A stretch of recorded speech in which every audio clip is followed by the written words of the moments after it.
Hi, I'm Tamsin, learning coach at Kudos. So today we're going to be talking a little bit about what is your story. So what kind of stories are you telling yourself? Let's talk about some barriers around limiting beliefs that we all have from time to time. So why should we think about our stories or even change them? What's wrong with the stories that we tell ourselves? So where do we get our stories from anyways? Well, we base our stories on lots of bits and pieces. Some are memories or from our biggest fears. And let's face it, there's a lot going on in the world right now that's pretty scary. And we can come up with some pretty interesting narratives about it as well. Self narratives are powerful because we, along with other people, use them to spell out who we are, what we deserve, and whether or not we're capable. Those are just a few examples of some negative thoughts or stories we tell ourselves. Can you think of some that you might tell yourself?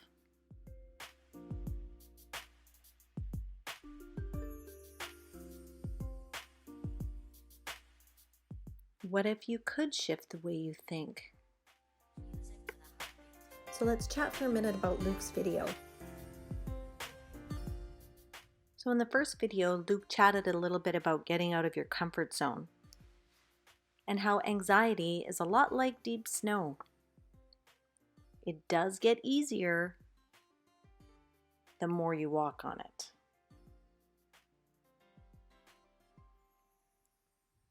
And you can create a path. Until you do, keep walking on it, and it gets really easy after a while.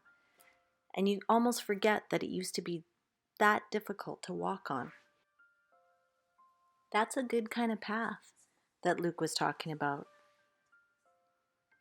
But stories create paths too. And sometimes they're good paths. But often we're not aware that they are not the best for us, especially if they're negative. And sometimes we're on autopilot just telling ourselves the same negative stories until we realize our thoughts are hurting us and not helping us. Well, that's great, you say, but how do I begin? I know it can seem daunting, but we're going to bust through some barriers and start telling ourselves some new stories. But how do we do that? First, we're going to identify if there's any patterns in the stories that you tell yourself. And when you first introduce yourself to new people, what is the story that you tell them about you, about your life? Is there a pattern there? How do you remember past events? Ask yourself, do I remember them in a way that will help me grow? Or do I remember them in a way that limits me? Now it's time to ask yourself, is this story that I tell myself really true? Or could there be another way to see it that would maybe be a little better for me? Words are so important. When I talk about myself, am I really careful with my words? Am I using language that builds me up instead of tears me down? So if my story is negative, how do I need to reframe this story? And reframe it in such a way that I can live the life that I most want to live. Sometimes we look to other people to make us happy, and all it takes is thinking of new ways to reframe your story for yourself, your thoughts, just for you. The great news about self-narratives is that they can be changed. Like any story, they can be revised, reshaped, and readjusted.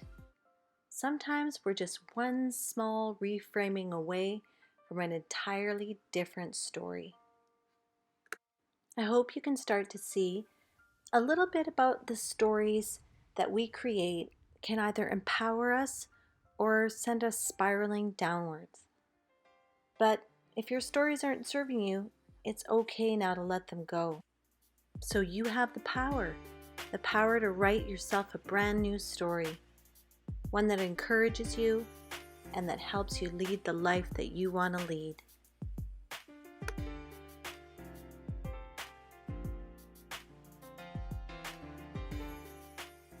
Now that you know why we create certain stories, I challenge you to think about what yours are and where in your life you maybe can shift them. Remember, this is your life. You are the author, narrator, and you get to choose what you think about yourself. Make it the best story ever. It's no one else's but yours. So that's the end of this story for now. We'll see you next time. Thanks for watching and listening.